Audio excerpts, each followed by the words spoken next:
Rich Dad, Poor Dad. What the rich teach their kids about money that the poor and middle class do not. By Robert T. Kiyosaki. To parents everywhere, a child's first and most important teachers, and to all those who educate, influence, and lead by example. Acknowledgements. How does a person say thank you when there are so many people to thank? Obviously, this book is a thank you to my two fathers, who were powerful role models, and to my mom, who taught me love and kindness. The person most responsible for this book becoming a reality is my wife, Kim, my partner in marriage, business, and in life. She makes my life complete. Introduction. Rich Dad, Poor Dad. Having two dads offered me the choice of contrasting points of view, one of a rich man and one of a poor man. I had two fathers, a rich one and a poor one. One was highly educated and intelligent. He had a PhD and completed 4 years of undergraduate work in less than 2 years. He then went on to Stanford University, the University of Chicago, and Northwestern University to do his advanced studies, all on full financial scholarships. The other father never finished the 8th grade. Both men were successful in their careers, working hard all their lives. Both earned substantial incomes, yet one always struggled financially. The other would become one of the richest men in Hawaii.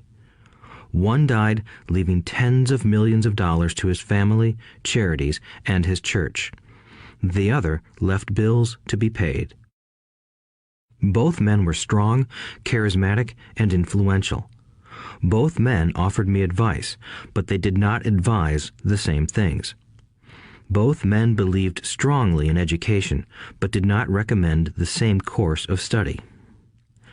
If I had had only one dad, I would have had to accept or reject his advice. Having two dads offered me the choice of contrasting points of view, one of a rich man and one of a poor man. Instead of simply accepting or rejecting one or the other, I found myself thinking more, comparing, and then choosing for myself. The problem was that the rich man was not rich yet, and the poor man was not yet poor. Both were just starting out on their careers, and both were struggling with money and families. But they had very different points of view about money. For example, one dad would say, "The love of money is the root of all evil." The other said, "The lack of money is the root of all evil." As a young boy, having two strong fathers, both influencing me, was difficult. I wanted to be a good son and listen, but the two fathers did not say the same things. The contrast in their points of view, particularly about money, was so extreme that I grew curious and intrigued. I began to start thinking for long periods of time about what each was saying. Much of my private time was spent reflecting, asking myself questions such as, "Why does he say that?" and then asking the same question of the other dad's statement. It would have been much easier to simply say, "Yeah, he's right, I agree with that," or to simply reject the point of view by saying, "The old man doesn't know what he's talking about." Instead, having two dads whom I loved forced me to think and ultimately choose a way of thinking for myself. As a process, choosing for myself turned out to be much more valuable in the long run than simply accepting or rejecting a single point of view. One of the reasons the rich get richer, the poor get poorer, and the middle class struggles in debt is that the subject of money is taught at home, not in school. Most of us learn about money from our parents, so what can poor parents tell their child about money? They simply say, "Stay in school and study hard." The child may graduate with excellent grades, but with a poor person's financial programming and mindset. Sadly, money is not taught in schools. Schools focus on scholastic and professional skills, but not on financial skills. This explains how smart bankers, doctors, and accountants who earned excellent grades may struggle financially all of their lives. Our staggering national debt is due in large part to highly educated politicians and government officials making financial decisions with little or no training in the subject of money. Today, I often wonder what will soon happen when we have millions of people who need financial and medical assistance. They will be dependent upon their families or the government for financial support. What will happen when Medicare and Social Security run out of money? How will a nation survive if teaching children about money continues to be left to parents, most of whom will be, or already are, poor? Because I had two influential fathers, I learned from both of them. I had to think about each dad's advice, and in doing so, I gained valuable insight into the power and effect of one's thoughts on one's life. For example, one dad had a habit of saying, "I can't afford it." The other dad forbade those words to be used. He insisted I ask, "How can I afford it?" One is a statement, and the other is a question. One lets you off the hook, and the other forces you to think. My soon-to-be rich dad would explain that by automatically saying the words, "I can't afford it," your brain stops working. By asking the question, "How can I afford it?" your brain is put to work. He did not mean that you should buy everything you want. He was fanatical about exercising your mind, the most powerful computer in the world. He'd say, "My brain gets stronger every day because I exercise it. The stronger it gets, the more money I can make." He believed that automatically saying, "I can't afford it," was a sign of mental laziness.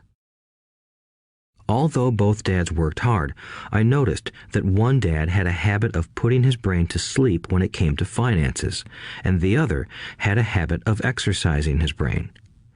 The long-term result was that one dad grew stronger financially, and the other grew weaker. It is not much different from a person who goes to the gym to exercise on a regular basis versus someone who sits on the couch watching television.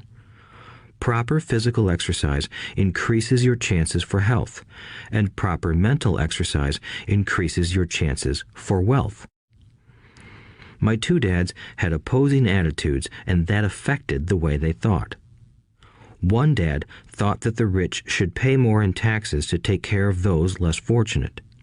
The other said, taxes punish those who produce and reward those who don't produce.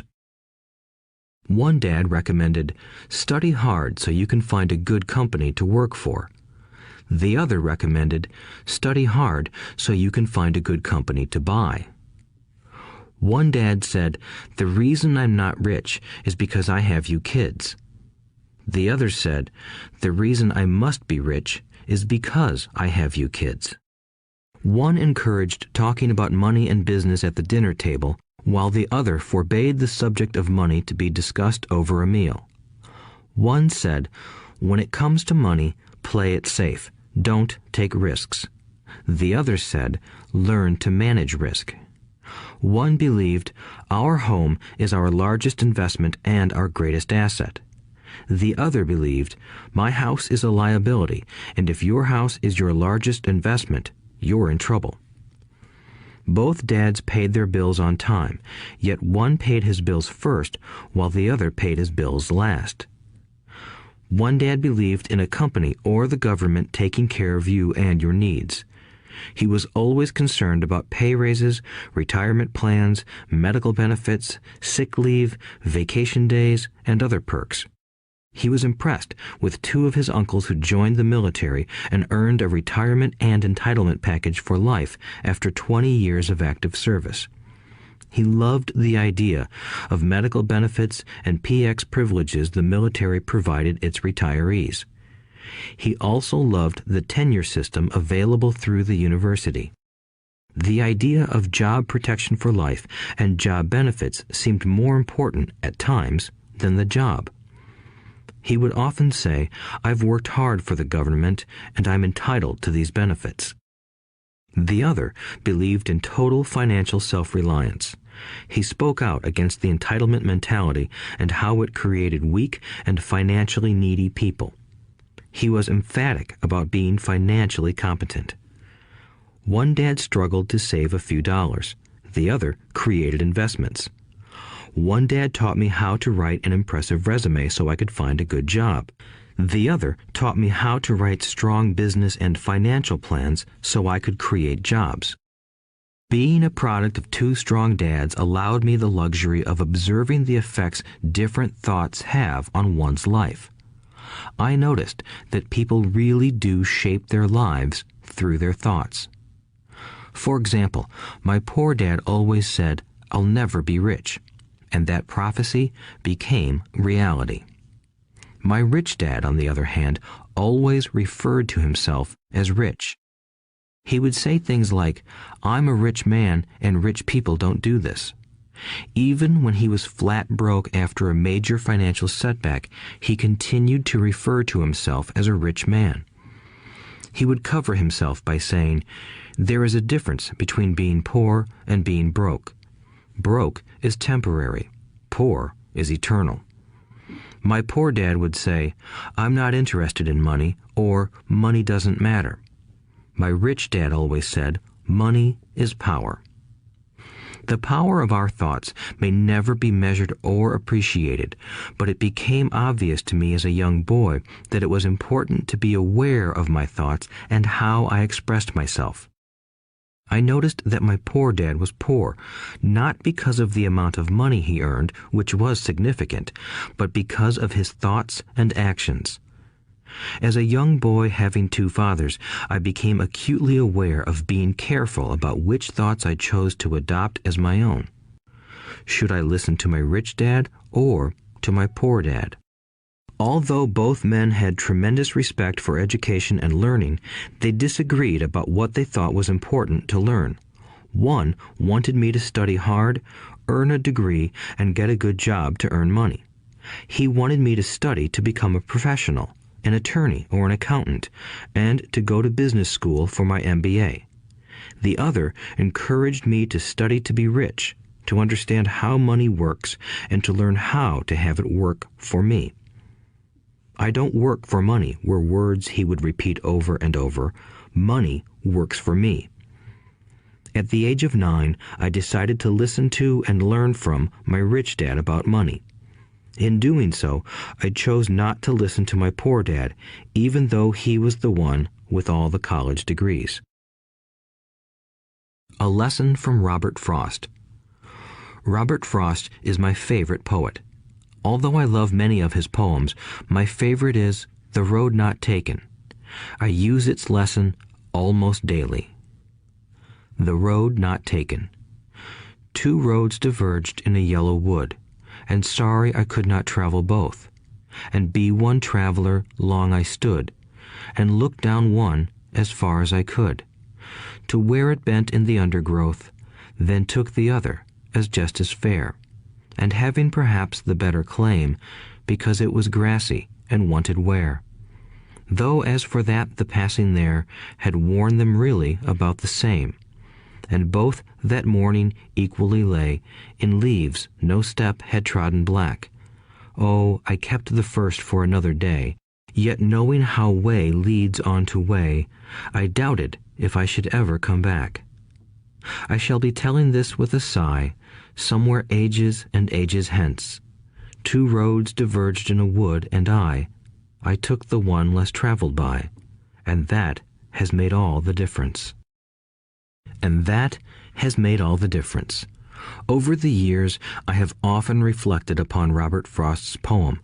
Choosing not to listen to my highly educated dad's advice and attitude about money was a painful decision, but it was a decision that shaped the rest of my life. Once I made up my mind about whom to listen to, my education about money began. My rich dad taught me over a period of 30 years until I was 39 years old. He stopped once he realized that I knew and fully understood what he had been trying to drum into my often thick skull. Money is one form of power, but what is more powerful is financial education. Money comes and goes, but if you have the education about how money works, you gain power over it and can begin building wealth. The reason positive thinking alone does not work is because most people went to school and never learned how money works, so they spend their lives working for money. Because I was only 9 years old when I started, the lessons my rich dad taught me were simple. And when it was all said and done, there were only 6 main lessons, repeated over 30 years. This audiobook is about those 6 lessons, put as simply as possible, just as simply as my rich dad put forth those lessons to me. The lessons are meant not to be answers, but guideposts that will assist you and your children to grow wealthier no matter what happens in a world of increasing change and uncertainty. Chapter 1. Lesson 1. The rich don't work for money. The poor and the middle class work for money. The rich have money work for them. Dad, can you tell me how to get rich? My dad put down the evening paper. Why do you want to get rich, son? Because today Jimmy's mom drove up in their new Cadillac and they were going to their beach house for the weekend. He took 3 of his friends, but Mike and I weren't invited. They told us we weren't invited because we were poor kids. They did? My dad asked incredulously. Yeah, they did, I replied in a hurt tone. My dad silently shook his head, pushed his glasses up the bridge of his nose, and went back to reading the paper. I stood waiting for an answer. The year was 1956. I was 9 years old. By some twist of fate, I attended the same public school where the rich people sent their kids. We were primarily a sugar plantation town. The managers of the plantation and the other affluent people, such as doctors, business owners, and bankers, sent their children to this elementary school. After grade 6, their children were generally sent off to private schools. Because my family lived on one side of the street, I went to this school.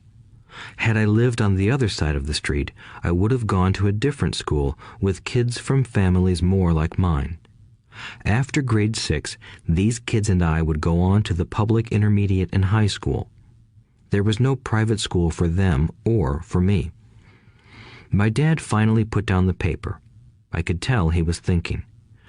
Well, son, he began slowly, if you want to be rich, you have to learn to make money. How do I make money? I asked. Well, use your head, son, he said, smiling. Even then, I knew that really meant, that's all I'm going to tell you, or, I don't know the answer, so don't embarrass me.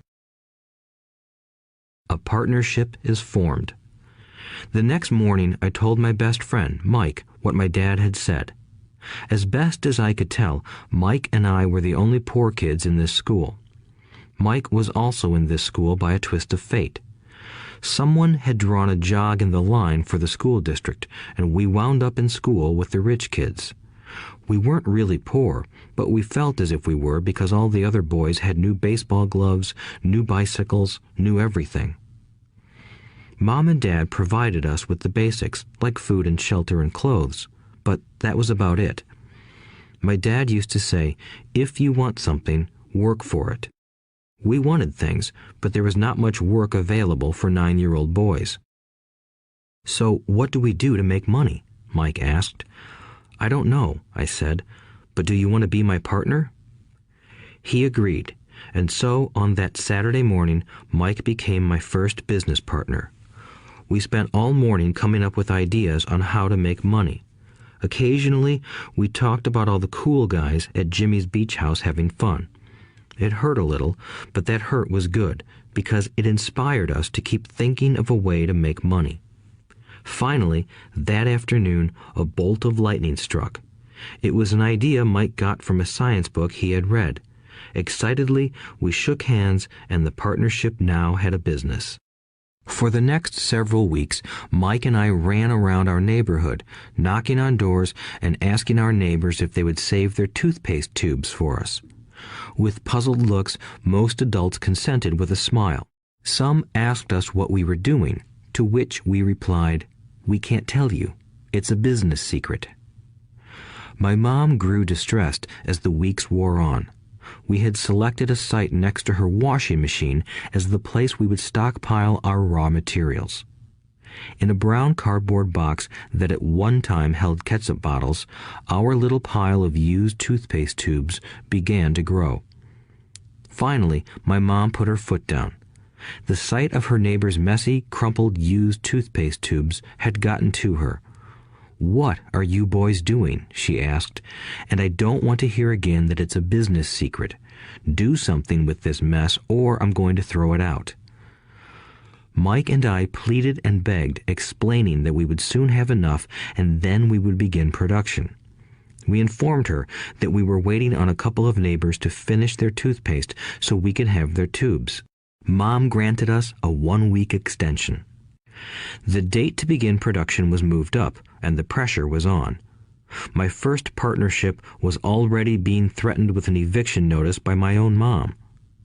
It became Mike's job to tell the neighbors to quickly use up their toothpaste, saying their dentist wanted them to brush more often anyway. I began to put together the production line. One day, my dad drove up with a friend to see 2 9-year-old boys in the driveway with a production line operating at full speed. There was fine white powder everywhere. On a long table were small milk cartons from school, and our family's hibachi grill was glowing with red-hot coals at maximum heat. Dad walked up cautiously, having to park the car at the base of the driveway since the production line blocked the carport. As he and his friend got closer, they saw a steel pot sitting on top of the coals in which the toothpaste tubes were being melted down. In those days, toothpaste did not come in plastic tubes. The tubes were made of lead, so once the paint was burned off, the tubes were dropped in the small steel pot. They melted until they became liquid, and with my mom's pot holders, we poured the lead through a small hole in the top of the milk cartons. The milk cartons were filled with plaster of Paris. White powder was everywhere. In my haste, I had knocked the bag over, and the entire area looked like it had been hit by a snowstorm. The milk cartons were the outer containers for plaster of Paris molds. My dad and his friend watched as we carefully poured the molten lead through a small hole in the top of the plaster of Paris cube. "Careful," my dad said. I nodded without looking up. Finally, once the pouring was through, I put the steel pot down and smiled at my dad. "What are you boys doing?" he asked with a cautious smile. "We're doing what you told me to do. We're going to be rich," I said. "Yup," said Mike, grinning and nodding his head. "We're partners." "And what is in those plaster molds?" my dad asked. "Watch," I said. "This should be a good batch." With a small hammer, I tapped at the seal that divided the cube in half. Cautiously, I pulled up the top half of the plaster mold, and a lead nickel fell out. "Oh my God," my dad said, "you're casting nickels out of lead." "That's right," Mike said. "We're doing as you told us to do. We're making money." My dad's friend turned and burst into laughter. My dad smiled and shook his head. Along with a fire and a box of spent toothpaste tubes, in front of him were 2 little boys covered with white dust, smiling from ear to ear. He asked us to put everything down and sit with him on the front step of our house. With a smile, he gently explained what the word counterfeiting meant. Our dreams were dashed. "You mean this is illegal?" asked Mike in a quivering voice. "Let them go," my dad's friend said. "They might be developing a natural talent." My dad glared at him.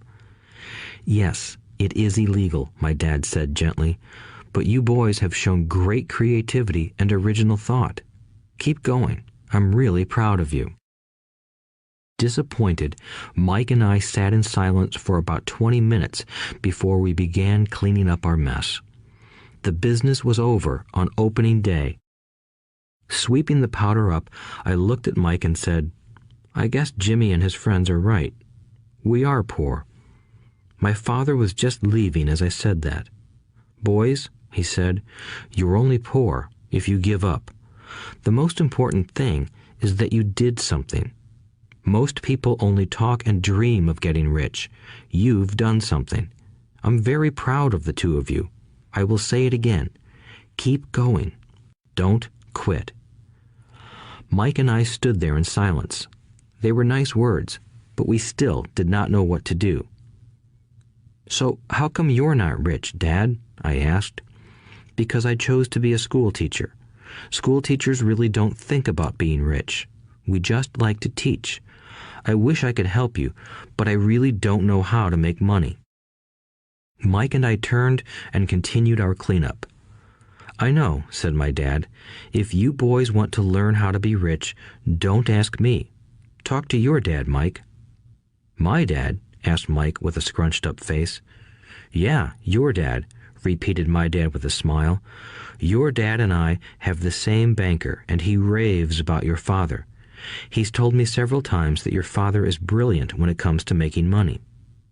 "My dad?" Mike asked again in disbelief. "Then how come we don't have a nice car and a nice house like the rich kids at school?" "A nice car and a nice house don't necessarily mean you're rich or you know how to make money," my dad replied. "Jimmy's dad works for the sugar plantation. He's not much different from me.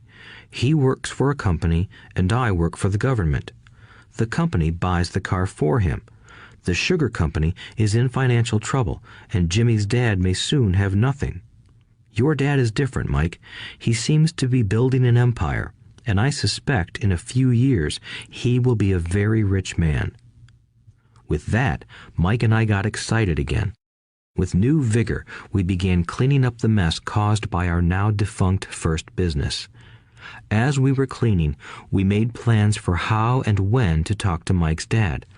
The problem was that Mike's dad worked long hours and often did not come home until late. His father owned warehouses, a construction company, a chain of stores, and 3 restaurants. It was the restaurants that kept him out late. Mike caught the bus home after we had finished cleaning up. He was going to talk to his dad when he got home that night and ask him if he would teach us how to become rich. Mike promised to call as soon as he had talked to his dad, even if it was late. The phone rang at 8:30 p.m. "Okay," I said, "next Saturday." I put the phone down. Mike's dad had agreed to meet with us. On Saturday, I caught the 7:30 a.m. bus to the poor side of town. The lessons begin. Mike and I met with his dad that morning at 8 o'clock. He was already busy, having been at work for more than an hour. His construction supervisor was just leaving in his pickup truck as I walked up to his simple, small, and tidy home. Mike met me at the door. "Dad's on the phone, and he said to wait on the back porch," Mike said as he opened the door. The old wooden floor creaked as I stepped across the threshold of the aging house. There was a cheap mat just inside the door. The mat was there to hide the years of wear from countless footsteps that the floor had supported. Although clean, it needed to be replaced. I felt claustrophobic as I entered the narrow living room that was filled with old, musty, overstuffed furniture that today would be collector's items. Sitting on the couch were 2 women, both a little older than my mom. Across from the women sat a man in workman's clothes. He wore khaki slacks and a khaki shirt, neatly pressed but without starch, and polished work boots. He was about 10 years older than my dad. They smiled as Mike and I walked past them toward the back porch. I smiled back shyly. "Who are those people?" I asked. "Oh, they work for my dad. The older man runs his warehouses, and the women are the managers of the restaurants. And as you arrived, you saw the construction supervisor who was working on a road project about 50 miles from here. His other supervisor, who was building a track of houses, left before you got here." "Does this go on all the time?" I asked. "Not always, but quite often," said Mike, smiling as he pulled up a chair to sit down next to me. "I asked my dad if he would teach us to make money," Mike said. "Oh, and what did he say to that?" I asked with cautious curiosity. "Well, he had a funny look on his face at first, and then he said he would make us an offer." "Oh," I said, rocking my chair back against the wall. I sat there, perched on two rear legs of the chair. Mike did the same thing. "Do you know what the offer is?" I asked. "No, but we'll soon find out." Suddenly, Mike's dad burst through the rickety screen door and onto the porch. Mike and I jumped to our feet, not out of respect, but because we were startled. "Ready, boys?" he asked as he pulled up a chair to sit down with us. We nodded our heads as we pulled our chairs away from the wall to sit in front of him. He was a big man, about 6 feet tall and 200 pounds. My dad was taller, about the same weight, and 5 years older than Mike's dad. They sort of looked alike, though not of the same ethnic makeup. Maybe their energy was similar. "Mike says you want to learn to make money. Is that correct, Robert?" I nodded my head quickly, but with a little trepidation. He had a lot of power behind his words and smile. "Okay, here's my offer. I'll teach you, but I won't do it classroom style. You work for me, I'll teach you. You don't work for me, I won't teach you. I can teach you faster if you work, and I'm wasting my time if you just want to sit and listen like you do in school. That's my offer. Take it or leave it." May I ask a question first?" I asked. "No. Take it or leave it. I've got too much work to do to waste my time. If you can't make up your mind decisively, then you'll never learn to make money anyway. Opportunities come and go. Being able to know when to make quick decisions is an important skill. You have the opportunity that you asked for. School is beginning, or it's over in 10 seconds, Mike's dad said with a teasing smile. "Take it," I said. "Take it," said Mike. "Good," said Mike's dad. "Mrs. Martin will be by in 10 minutes. After I'm through with her, you'll ride with her to my superette and you can begin working. I'll pay you 10 cents an hour and you'll work 3 hours every Saturday." "But I have a softball game today," I said. Mike's dad lowered his voice to a stern tone. "Take it or leave it," he said.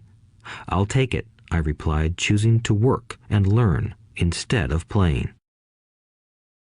30 cents later. By 9 a.m. that day, Mike and